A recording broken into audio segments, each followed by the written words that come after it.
మహిళల ప్రపంచ cup cricket వాస్తవంగా వన్డే కప్ కోసం వెంపర్లాడుతోంది. పురుషుల జట్టు ఇప్పటికీ 3 సార్లు కప్పు గెలుచుకొచ్చినటువంటి సందర్భాన్ని దృష్టిలో పెట్టుకుని, అంటే అటు T20లా లేకపోతే మెయిన్ వన్డేలా ఇట్లాగా దాంట్లో విజయాలు సాధ్యమైతే, ఇక్కడ అమ్మాయిల జట్టుకి సంబంధించి ఎస్పెషల్లీ ఇప్పుడు సెమీఫైనల్స్లో ఆస్ట్రేలియా, అది కూడా అత్యంత పవర్ఫుల్ జట్టు, అందులో 338 పరుగులు చేయడం అంటే ఆషామాషి కాదు.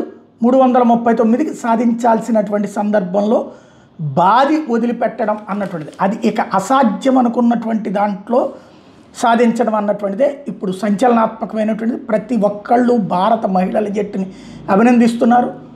కప్పు గెలవడానికి సంబంధించినటువంటి పోరాటంలో అద్భుతమైనటువంటి విజయాన్ని సొంతం చేసుకుంది.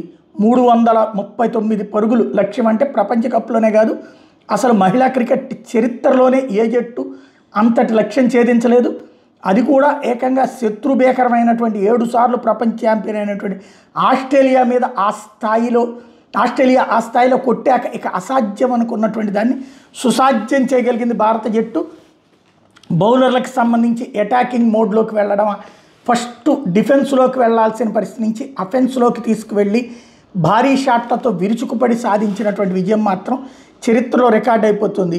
మహిళల వన్డే ప్రపంచ కప్లో ఫైనల్ చేరడం భారత్కి ఇప్పుడు 3వసారి. 2005, 2017లో టైటిల్ పోరుకి అర్హత సాధించింది, కానీ చివరిలో చతికిలబడినటువంటి పరిస్థితి. ఈ దఫా అయితే ఖచ్చితంగా విజయం సాధిస్తుంది అన్నటువంటి నమ్మకాన్ని సృష్టించగలిగింది. వన్డే ప్రపంచ కప్లో ఆస్ట్రేలియాని సెమీస్లో ఓడించి ఫైనల్లో ప్రవేశించడం భారత్కి ఇది 2వసారి అయింది. 2017లో కూడా ఇట్లా గెలిచింది, కానీ 2006లో న్యూజిలాండ్ మీద నెగ్గి టైటిల్ పోరుకి చేరింది. ఇప్పుడు ఎలా సాధిస్తుంది ఏంటన్నది చూడాలి.